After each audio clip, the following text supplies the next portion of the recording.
thank you for joining us on the Day of the Pope. I think everyone will agree that despite the possible threat to traffic, those who braved it made it worth it, and so thanks to all of you. It's prediction time. We do that at the end of every conference. I'm going to give you one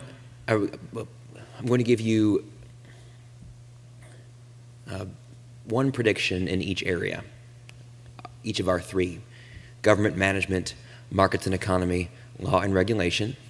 I'm not going to repeat any of the predictions I gave you before, except I will say that I think we're still on track for the Financial Transparency Act. We made a prediction about that last March. I think we're on track with that time frame if all of you stick with us, so please do.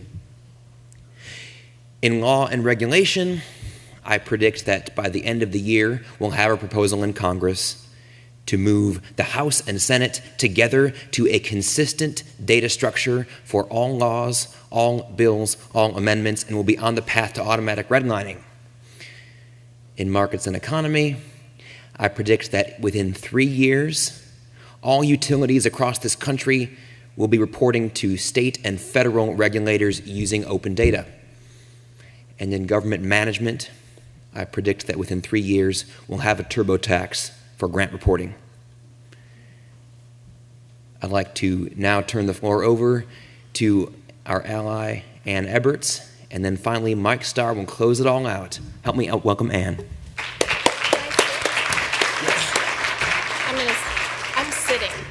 So, Hudson, thank you for inviting us, and I think it's a testament to the kind of events that you put together, that you've got such a diverse set of folks participating here from levels of government, private sector, not-for-profits, and other associations that are all in support of good government. So thank you, and agree that whether it is the traffic challenges or the threat of traffic challenges, you all were still here, so that's great.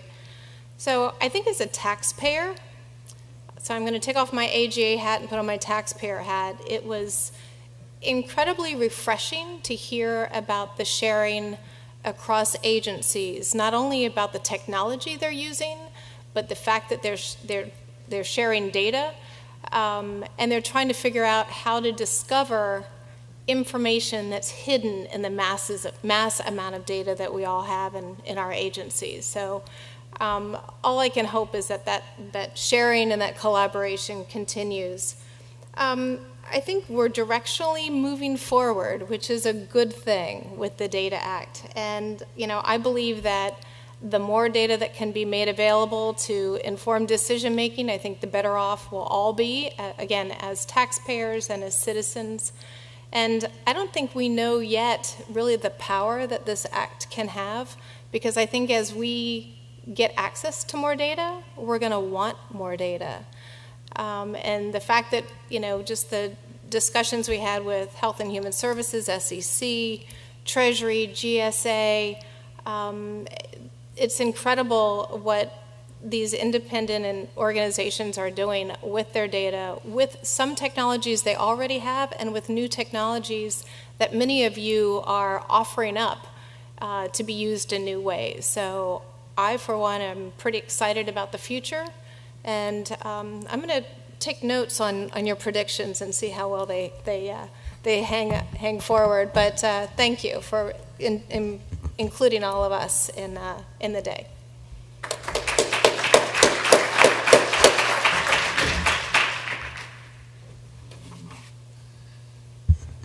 It's obvious to me after listening to Cromwell speak that he and I need to talk one more time. It's interesting. Things happen and they don't get widely noticed. And what he doesn't know is that a group of us have decided that there needs to be a market solution to cleaning up the data at the SEC. And to that end, Merrill, RDG, R.R. Donnelley, Vintage, and Workiva have joined together to form a data quality committee that, by the way, a majority of the members of that committee are users of data. So we want to hear from the people that want to use the data what needs to be done to fix the data. have formed that data quality committee to eliminate the inconsistencies and errors that exist in the SEC data. We have met with the SEC. In fact, we have our first regularly scheduled meeting with the staff of the SEC to talk about what we're doing, the progress that we're making next week here in D.C. So anyway, Cromwell and I need to talk, but that's a separate discussion. You know, there were two things that really struck me in the conference today. There were several, but there were two that stand out to me. One was in the last session, the question was asked, in essence, what are the barriers that could derail this open data movement? And the response was privacy. I think there's one other one, and that's simply people don't like change, resistance to change. The second thing that stood out to me is listening to Congressman Issa this morning, who I thought did a terrific job. And as I said earlier, is our champion in Congress for open data. But one of the things he said was that we need to get open data into the political dialogue.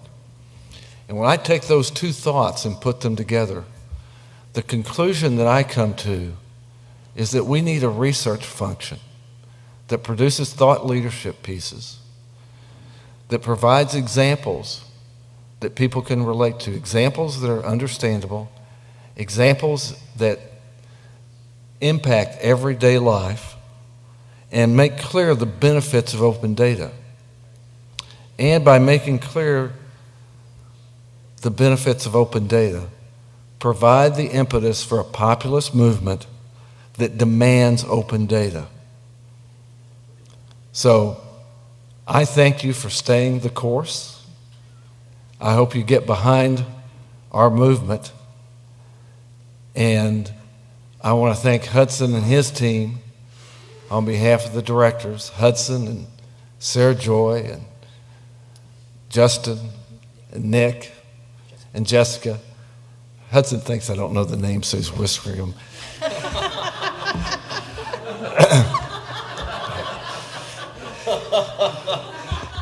Actually, I do know the names.